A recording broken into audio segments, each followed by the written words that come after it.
Ya, terima kasih Anda masih bersama kami. Bagi Anda yang baru saja bergabung, kami hadirkan kembali 3 berita utama hari ini. Kelebihan muatan dan sopir mengantuk, sebuah truk berisi bahan bangunan terguling di jalan mati rotasi Parepare.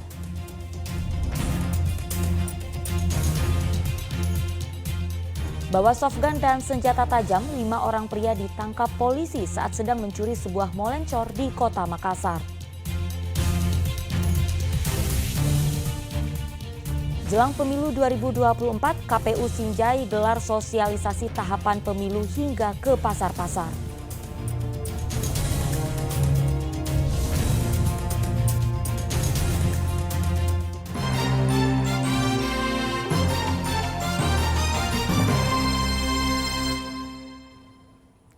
Lima orang pria yang membawa mobil pick-up tertangkap basah sedang mencuri sebuah mall lencor milik warga di Kota Makassar.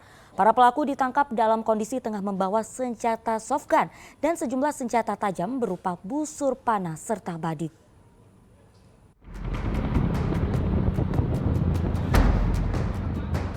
Tim unit Jatan Ras Polrestabes Makassar yang melakukan patroli mendapati sebuah mobil pick-up berisi 5 orang pria sedang mencuri dan mengangkut mall lencor milik warga di sekitar Jalan Andi Jema, Kecamatan Rapocini, Kota Makassar pada Rabu malam. Polisi kemudian melakukan interogasi dan menggeledah kelima pelaku yang diketahui bernama Yusuf, Rafi, Mansyur, Akbar, dan Syahrul. Dari hasil penggeledahan itu, polisi menemukan barang bukti sejumlah senjata tajam jenis busur panah dan senjata api jenis softgun beserta badik. Mereka berdalih softgun tersebut dibawa karena baru saja mengikuti pembinaan bela negara serta untuk menjaga lahan. Menurut polisi, para pelaku berkeliling mengendarai mobil pickup untuk mengincar sejumlah barang yang dapat dicuri di jalanan.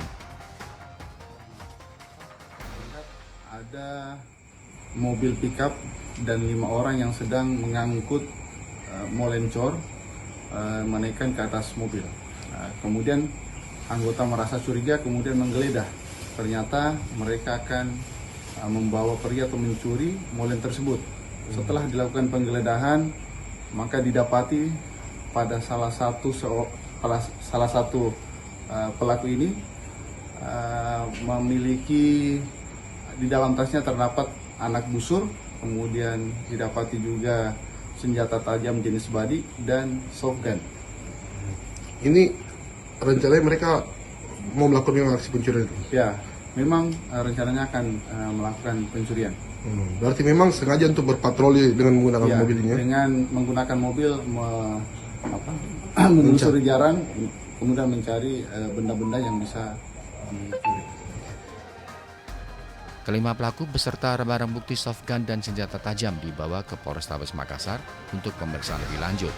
Mereka terancam pasal pencurian dengan ancaman hukuman 5 tahun penjara. Rais Sahabu melaporkan dari Makassar. Kita beralih ke informasi lainnya. Bupati nonaktif Mamberamo Tengah, Riki Ham Pagawak menjalani sidang perdana Pengadilan Tindak Pidana Korupsi di Pengadilan Negeri Makassar pada Rabu. Jaksa Penuntut Umum KPK mendakwa Riki Ham menerima suap gratifikasi serta tindak pidana pencucian uang. Sidang perdana Bupati nonaktif Mamberamo Tengah Riki Ham Pagawak digelar Pengadilan Tindak Pidana Korupsi di Pengadilan Negeri Makassar diisi dengan pembacaan dakwaan oleh Jaksa Penuntut Umum dari KPK. Jaksa KPK mendakwa Riki Ham dengan pasal tindak pidana korupsi yaitu suap, gratifikasi, dan pencucian uang. Jaksa menyebut Riki menerima suap sebesar 74 miliar rupiah dan gratifikasi 136 miliar rupiah. Dana tersebut digunakan untuk membeli aset dan belanja bahan lainnya. Terkait dakwaan jaksa, penasihat hukum terdakwa akan mengajukan eksepsi atau nota keberatan pada sidang selanjutnya. Pasal yaitu pasal penyuapan, pasal penerimaan gratifikasi, dan TPPU. Jadi dari uraian pasal-pasal dakwaan itu ada 3 sumber pendapatan dia. Dari suap itu sekitar 74 miliar, dari penerimaan gratifikasi itu sekitar 136 miliar, dan terhadap penerimaan gratif dan suap tersebut itulah yang kita kejar dengan pendekatan TPPU, sehingga dana-dana yang diperoleh itu mereka gunakan untuk aset atau belanja-belanja lainnya. Nah, baru cuman jumlah nilai yang diperdapat dengan aset memang belum berimbang. Dakwaannya itu sangat bombastis ya. Sangat bombastis, tapi kita masih meminta untuk diberikan kesempatan mengajukan eksepsi terkait dakwaan yang tadi sudah disampaikan. Yang titik yang dianggap bombastis seperti apa? Banyak. Apa eksepsi yang akan diajukan? Iya banyak, nanti kita akan diskusi dengan terdakwa dan minggu depan insya Allah kita ajukan eksepsinya keberatan. Kira-kira begitu. Tadi juga kan seperti ada aliran dana ke partai politik, nah itu kayak gitu. Nah nanti kita akan ajukan dalam eksepsi. Ya. Sidang lanjutan akan digelar pada Rabu 9 Agustus dengan agenda eksepsi dari kuasa hukum terdakwa. Kasus ini bermula saat KPK menangkap Bupati nonaktif Membramo Tengah Riki Hampagawak di Kabupaten Jayapura, Papua pada 29 Februari 2023 lalu. Riki ditangkap sebagai tersangka kasus suap dan gratifikasi sejumlah pengerjaan proyek di Membramo Tengah pada tahun 2013 hingga 2019. Sebelum ditangkap, Riki sempat kabur ke Papua Nugini dan menjadi buronan selama 7 bulan. Andi Muhammad Sardi melaporkan dari Makassar. Ya, jelang pemilu 2024, KPU Sinjai melakukan sosialisasi tahapan pemilu di berbagai tempat, salah satunya di pasar tradisional.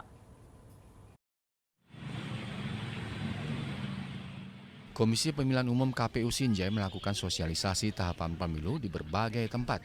Salah satunya dilakukan di Pasar Sentral Sinjai. Di tempat ini, sejumlah panitia pemilihan kecamatan PPK dan panitia pemungutan suara PPS melakukan sosialisasi tahap pemilu dan contoh surat suara. Sosialisasi dilakukan dengan menyasar sejumlah pedagang. Mereka mengaku belum tahu jadwal pemilu, bahkan belum bisa membedakan surat suara. Sosialisasi ini sangat membantu bagi mereka untuk mengetahui bagaimana cara memilih, kemudian warna surat suara, kemudian bagaimana cara mengecek nama mereka apakah terdaftar di PPS atau tidak. Tujuannya Bu? Tujuan kami supaya kegiatan ini tersosialisasi dengan baik ya kepada masyarakat, khususnya pada saat hari pemilu. Petugas juga mengimbau agar warga tidak golput karena dengan datang ke tempat pemungutan suara atau TPS akan menentukan nasib mereka sendiri selama 5 tahun ke depan. Mereka juga menyerukan agar warga menolak politik uang dan tidak percaya berita hoax. Andi Muhammad Sardi melaporkan dari Kabupaten Sinjai. Ya, seorang jemaah haji asal Kabupaten Pinrang berusia 67 tahun meninggal dunia dalam penerbangan menuju Bandara Hasanuddin Makassar. Almarhum ditenggerai menderita penyakit jantung dan sempat menjalani perawatan medis di Madinah. Warga memadati rumah duka jemaah haji Dale Landaso Cadong di Jalan Seruni, Kecamatan Palateang, Kabupaten Pinrang pada Kamis kemarin. Jemaah haji berusia 67 tahun itu meninggal dunia di atas pesawat 2 jam sebelum mendarat di Bandara Hasanuddin Makassar. Menurut Kasih Haji dan Umroh Kantor Kementerian Agama Kabupaten Pinrang, almarhum meninggal dunia dalam penerbangan menuju Makassar. Sempat dirawat di Madinah, kondisi almarhum sempat membaik sehingga dipulangkan ke tanah air. Namun dalam perjalanan, almarhum meninggal dunia saat menuju ke Makassar. Masalah kesehatan, maka dia dirawat di rumah sakit Mekah. Nah, kemudian dia tanasul dengan kloter 41. Nah, meninggal di beliau itu di atas pesawat 2 jam sebelum pesawat. Ya. Kalau penyakitnya yang saya tahu ini Pak, penyakit yang dia derita ini almarhum Jantung terutama. Tetapi kalau di Mekah karena memang suasana kondisi cuaca yang ekstrim dengan kondisi usia, maka ini yang dan saya kira selama di Mekah memang petugas hotel baik petugas yang lain memberikan informasi selama di Mekah memang aktivitas banyak yang dilakukan.